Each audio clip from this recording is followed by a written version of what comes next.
So apparently we're going to do a, hopefully only 20 minute, maybe 20 minute max video, kind of an off-the-cuff pitch rant about superhero films and the classic saving a cat from a tree and saving a person, usually a baby or a minor, from a burning building.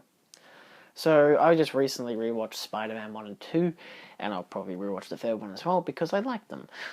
This is, of course, the Sam Raimi trilogy that Sony produced in the early 2000s. And then there is, of course, Superman from 1978 by Richard Donner. These, at least, let's just go with Spider-Man and Superman just as the first films of each. Show a scene each where Superman and Spider-Man save a respected person from, or respected entity from a particular area that's more relatable. For Superman, he flies down and saves a cat from a tree and gives it back to a little girl who then proceeds to be abused by her mother. I don't know, that's a weird thing as it is. And then you have Spider-Man, which is going to be my main look at, where he goes and saves someone from a burning building. Save my baby, please!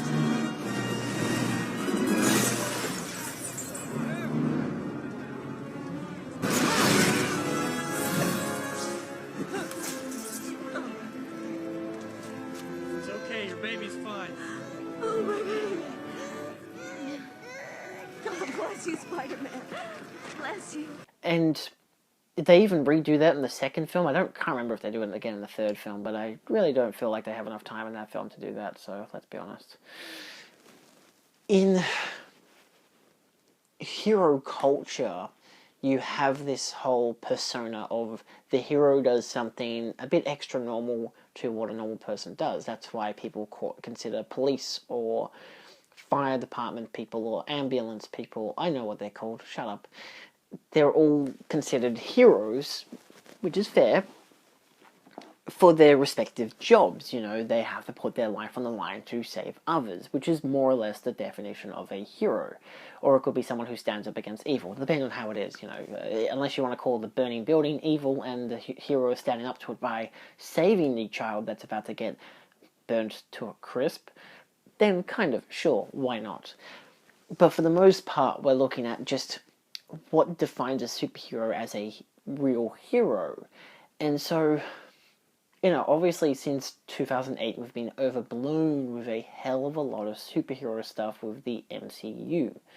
And it's a franchise I don't personally hate. I quite enjoy it because they're big blockbuster spectacle movies and nothing much else to it unless it's the Guardians of the Galaxy films.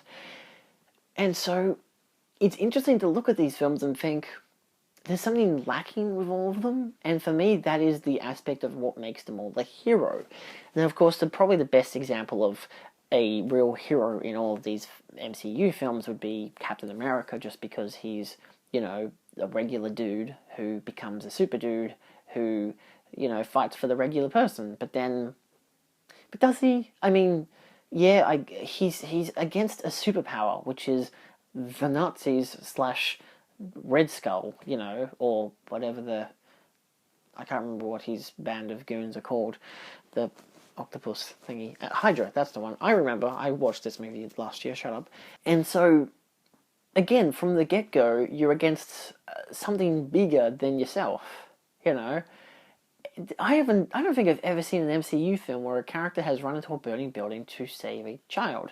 Now, they could have run into a burning or exploding building to save someone in particular. You could probably argue that with, like, someone in Avengers Endgame when the whole fucking place, Thanos destroys their whole entire base, and, of course, they're all saving each other's asses. That be how it is.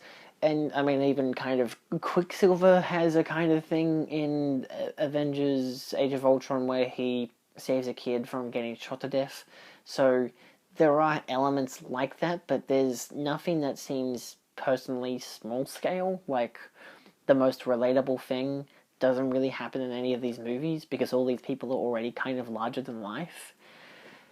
You know, there's no small-scale person in any of these films. Even Spider-Man in the Spider-Man films doesn't really have any small-scale thing, you know. He doesn't have a, I'm going to save someone from a burning building or save a cat, get a cat down from a tree because I can climb a fucking tree. Instead, it's, I'm going to save people in an elevator in the Washington Monument that's about to fall down. It's like, well, you've already that's just an unlikely thing that could happen, and it's already kind of unrealistic in the aspect of course the superhero would save them because that's the situation that they've been given. Instead of it just being a, oh shit, there's a burning building, let's hope the superhero can come in and save them. We're not expecting them to, but it's just that hope that someone will. And of course that happens in Spider-Man 2. The hero goes in to save them. Of course it's much more dramatic in Spider-Man 2, given that he goes in to save a child, even though he's not even Spider-Man anymore, he's lost his powers, and when he gets out, he finds out, whilst breathing from the ventilator, that, of course, someone was trapped in the 4th floor and didn't make it. And so obviously showing how if he was Spider-Man, he would have saved them. And that gives you a good, you know, hey, this is what he has to deal with now because he's not Spider-Man anymore. And kind of how the world is kind of going, or at least New York City, is going more to shit because of it. You know, the 75% spike in crime, the, you know, all these police cars driving by and Spider-Man just looks at them and he's like, I should help. But then he just continues to eat his hot dog and walks away because he's not Spider-Man, he can't help. And so kind of showing how, as an average Joe, he can't do anything, really. He could try, but it'll affect him greatly, again, like going into the burning building. Whereas in the first film, he goes in the burning building to save someone, and he, I think it's a baby, and gets the baby out, and then has to go back in there because there's a woman screaming, who of course ends up being the Green Goblin, so they actually utilize it for plot purposes as well, kind of just for a minor little battle. And actually, it kind of does ricochet throughout the rest of the film, so it's actually a pretty good scene when you think about it. But again, even with the original Superman, he saves a cat from a tree. There was none of that in, and I'm going to have to talk about it, the DCU. I can't remember a particular scene in any of those films where someone just saves a cat from a fucking tree. Now, I get it. These are very traditional aspects of what a superhero could do. You know, Superman saves a cat from a tree, Spider-Man saves a person from a burning building. It's a simple thing, you know, any superhero could save someone from a burning building unless they're Iceman, maybe, from the X-Men? I don't know, Frozone could probably do it. But still, it's like, even in The Incredibles they do it. They have a burning building and they save people from the burning building. And it makes it more believable for you because it's something that's a naturally heroic act that you could see someone who's a bit more than the average human do, you know. They're in their bare skin, they're just, well, regular casual clothes, running into a burning building and saving people and using their abilities to help. And you don't see that in the MCU or modern day superhero films. And it's kind of disappointing. It's just a weird thing that I just noticed while I was watching these two films, Spider-Man and Spider-Man 2, outside of the fact of there's no linking to other movies. So you can watch them movie after movie after movie in chronological order of release and not have to worry about a fucking spin-off or someone else being connected or this or that. It's kind of it's really relaxing to just do that and just watch them because they're just movies that have sequels because they're action films. Kind of action films. They're still, you know, action, drama, superhero, whatever the fuck. But I feel like superhero usually should intake with a half drama, half action. So you get the action element of them fighting crime and fighting the main villain, but then you get the drama aspect, usually also related to the main villain, but mostly with their personal life, which is what Spider-Man does so well, both in his comic form and in the movies of Spider-Man and Spider-Man 2. And I don't even think I see it in The Amazing Spider-Man. I can't remember a scene where he saves a person from a burning building. That film seems to be like, hey, look, we're in this age of bigger superhero franchises, we gotta appeal to that and just be like, we gotta have a villain that's gonna destroy the world or whatever. But it's like, Spider-Man, the Green Goblin just wants to kind of be, I don't even know what the hell his end goal is, really. He's just kind of insane, and he wants to kill Spider-Man, and because he knows that Spider-Man's the only person that's going to stop him from just achieving his goals, and his goals are just to help Norman Osborn, who of course is his alter ego. So, yeah, he's just doing it for himself, more or less. And then there's, of course, Dr. Octopus, who, again, yes, it's kind of potentially a world-ending event that he's creating a second sun that's going to, and could at least, but they only emphasize that it'll probably only engulf, kill, most of New York. So it's not even the rest of the world that could be completely damaged, so they're not making it a world-ending thing. It's just simply, it's a thing that'll probably hurt a lot of people, we should stop it, because it's bad. And it's simple as that. You don't need the, and that's the second step. You start off with save a person from a burning building, and then your end game isn't to stop the villain from destroying the world or taking over the world. It's simply just stop them from hurting other people. Hurting people that you can relate to because you've just seen Spider-Man helping out people in New York, so you can care for these people. Whether you're from New York, not me, I'm not from New York, obviously, or you're someone who is not from New York, obviously, like me. I care for the people in New York in those films because they're going to get hurt if Spider-Man doesn't save them. Assumedly, if it's against a big villain, then yeah, probably.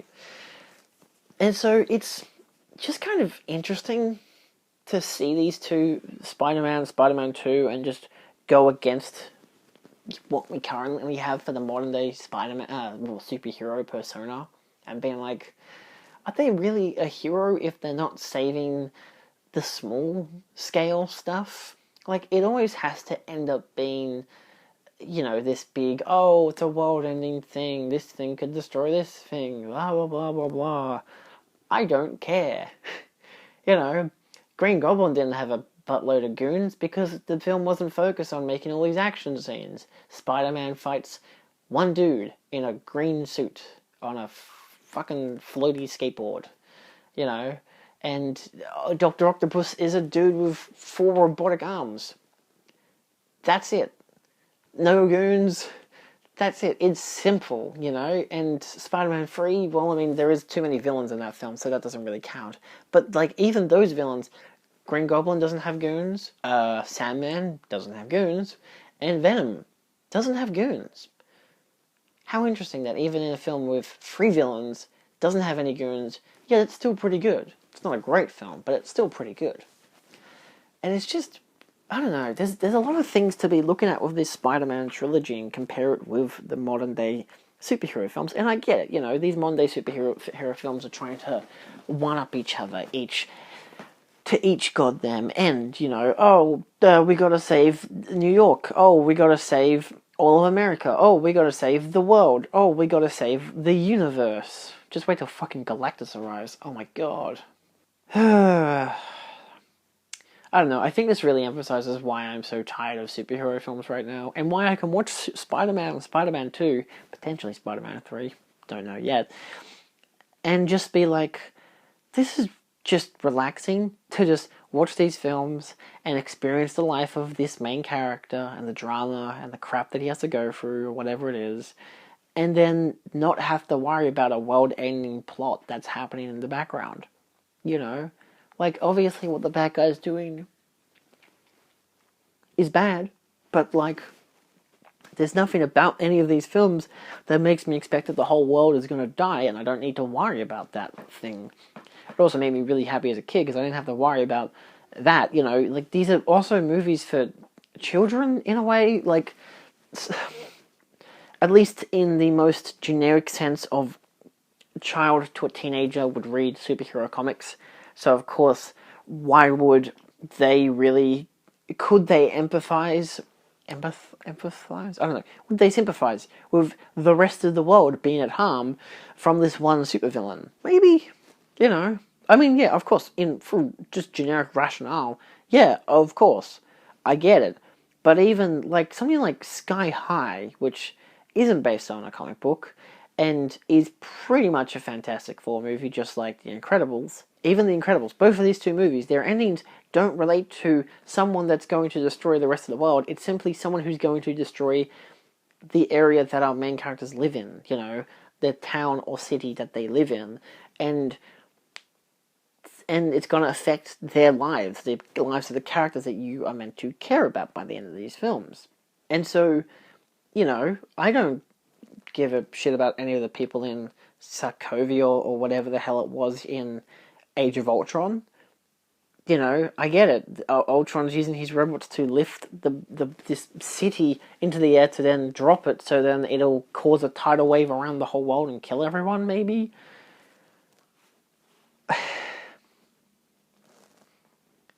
I don't know. I think Marvel films are so overblown that you just can't... And look, even DCEU films are so... I mean, kind of. Batman v Superman didn't really have that. Like, I mean...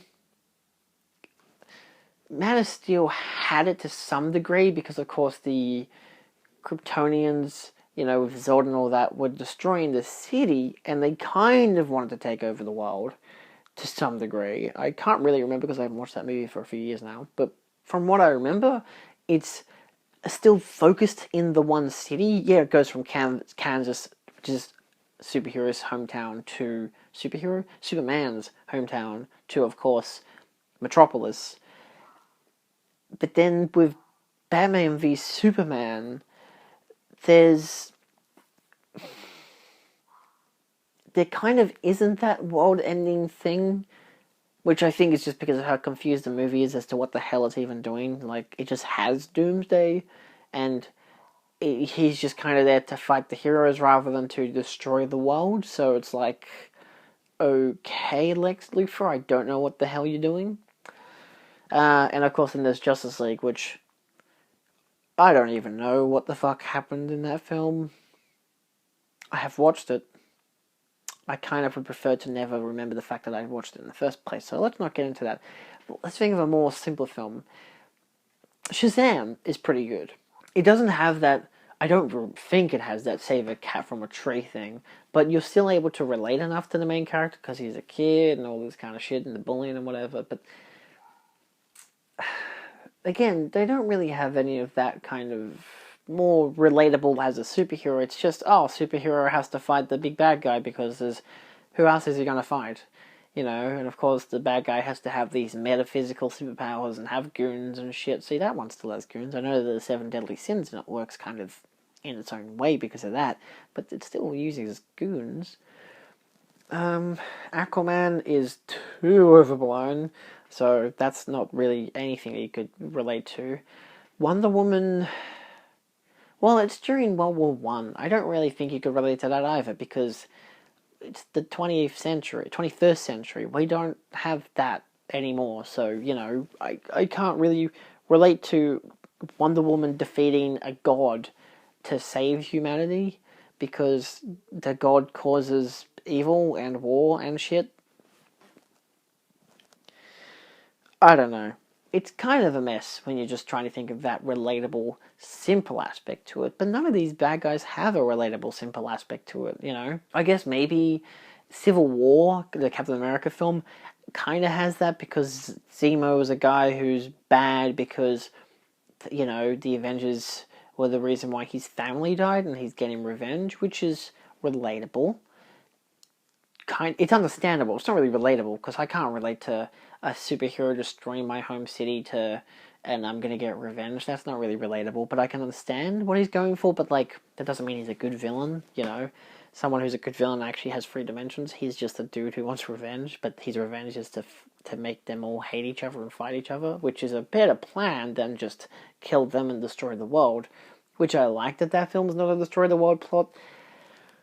But the whole point of that film is to have them go against each other, so it's like, you know, there's nothing really new in that element. You know, we have too many superheroes, we'll make them fight each other.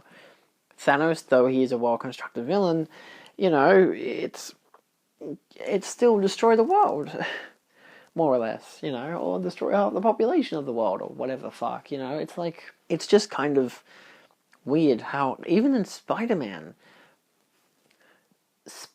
first villain in Homecoming is the Vulture, and that's just a dude who wants to steal technology from Iron Man from Tony Stark, you know, to make weapons to fight the good guys, maybe? I don't really care.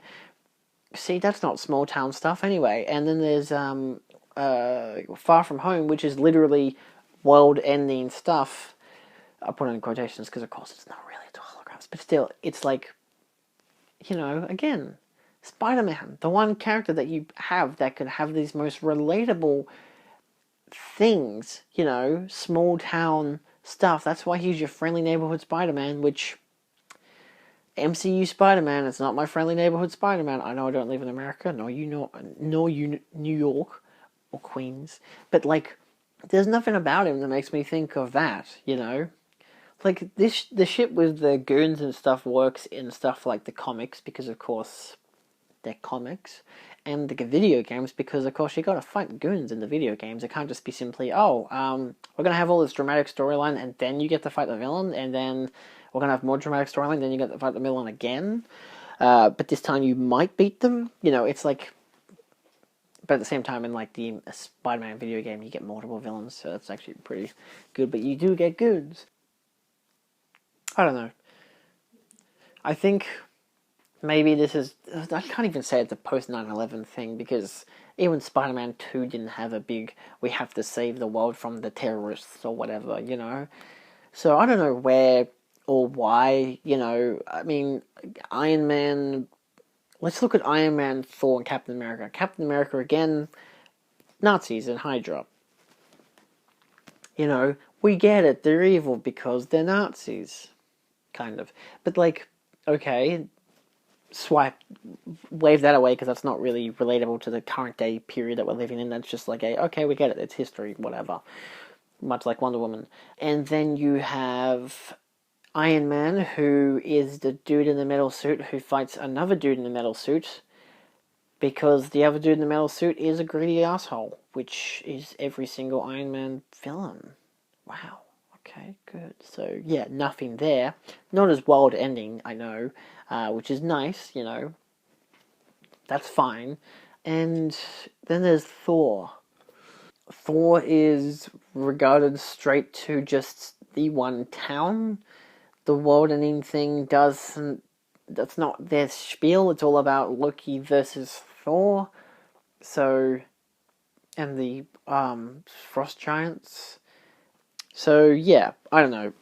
I'm not saying every superhero film needs this. I'm saying it, and obviously this very much works as a Spider-Man deal, where he will be in New York and he'll save the casual person from a, you know, bank robbery or being mugged in the streets or from a burning building. And you've got Superman, who, to be relatable to other humans, will save a cat from a tree. Simple stuff. I get it. You know, it does have some forms of escalation, but then they're all kind of set in a kind of reality outside of the sun exploding and whatever in Spider-Man 2. But still, that's because it's a science experiment. It makes sense in the film. I think as an overall end-all be-all, I feel like superhero films these days need to be more small-scale to some degree, and I know that they won't be, because why would they be? We don't need small-scale stuff, we need end-of-the-world CGI destruction. Yeah. I think that's kind of why I still like Shazam to some degree, because, I mean, obviously it's a pretty good film as it is, but, like, it doesn't have that big end-of-the-world crap. Like, we get it, the bad guy's a bad guy, but, like, there's not really an end-of-the-world thing here, when you really think about it. It still doesn't have a completely on the level of Spider-Man, but at the same time, it doesn't have to be. It has its own spiel, which is nice. So, yeah. I don't know, I think... These films are just, outside of the messy nature of they're all connected and stuff with the DCEU and the MCU, and oh my god, it's a headache. It's fun to watch, yeah, sure, but a headache. I guess once the MCU runs out of steam and dies off and whatever, what films for superheroes will I be watching? Probably the ones from the early 2000s. Spider-Man, Spider-Man 2, probably the whole Spider-Man trilogy, to be completely fair.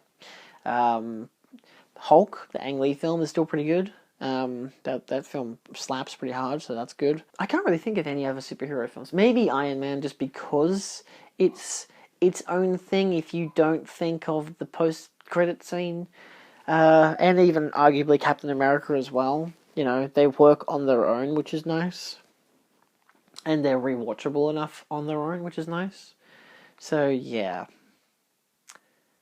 Cool. Alright, well, that's my spiel about superhero movies. It's hard to think of a way to improve them, because, like, you really probably... I mean, you could, arguably, yeah. But yeah, it's just... Maybe they're just too busy and they just don't know what the... They just are gonna carbon copy the same stuff with just a slight bit different here and a slight bit different there. I don't know. I guess I'm just not looking forward to more superhero films from the MCU and whatever.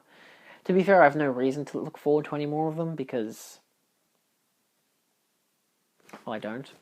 So yeah, okay, that was my spiel.